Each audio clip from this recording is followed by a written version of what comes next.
Did you know the first murder in human history happened between two brothers? Cain and Abel were the first siblings ever born. When they brought gifts to God, something went terribly wrong.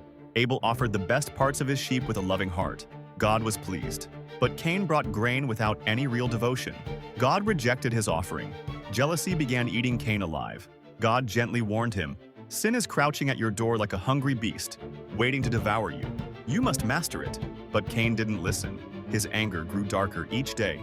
"Come walk with me in the field," Cain told his brother. There, in that quiet place, Cain raised his hand and killed Abel. The first innocent blood ever spilled soaked into the earth. God's voice echoed across the field. "Where is your brother?"